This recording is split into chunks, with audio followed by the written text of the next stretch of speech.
ધૈર્યાશ્રયમાં શ્રી મહાપ્રભુજીએ વિવેકના 9 પ્રકાર જણાવ્યા છે. શ્રી મહાપ્રભુજીએ 9 પ્રકારના વિવેક રાખવા જણાવ્યું છે. 1.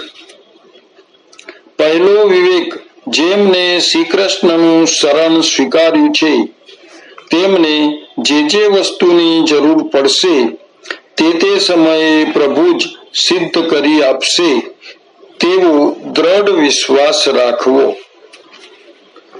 બીજો વિવેક, શરણે આવેલ જીવની સેવા સંબંધી અલૌકિક ઈચ્છા પ્રભુ અવશ્ય પૂરી કરે છે. ત્રીજો વિવેક, પ્રભુની કૃતિમાં અવિશ્વાસ ન કરવો.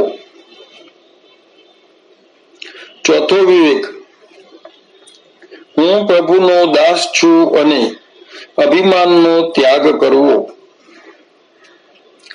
પાંચમો વિવેક, પ્રભુ જ બધું આપવા સમર્થ છે.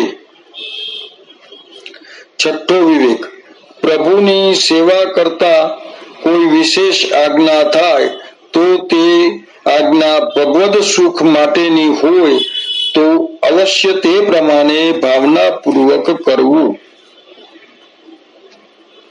સાતમો વિવેક, પ્રભુ અર્થે જે મળે તેનાથી ચલાવવું, તે માટે દેવું કરવું નહીં. આઠમો વિવેક, ભગવત સેવા છોડી લૌકિક વૈદિક કાર્યો કરવા આગ્રહ રાખવો નહીં.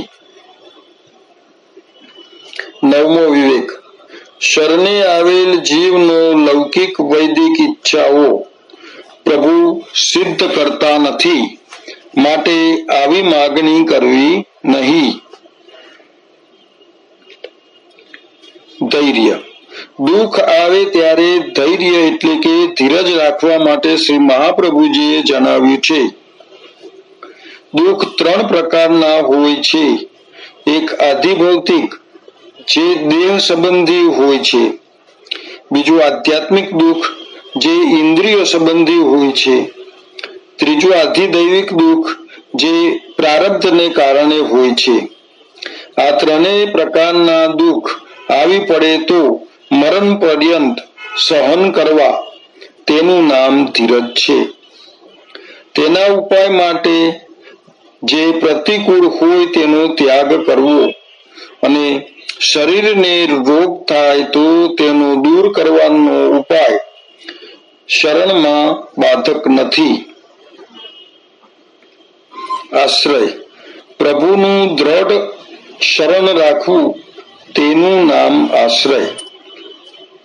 પ્રભુ ઉપરનો આશ્રય દ્રઢ હોય તો વિવેક અને ધૈર્ય એટલે કે ધીરજ બંને એક સાથે સિદ્ધ થાય છે.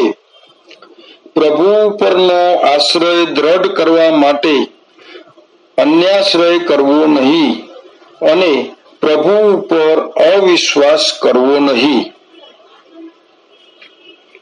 મનથી, શરીરથી અને વચનથી કોઈને દુઃખ થાય તેવું કરવું નહીં.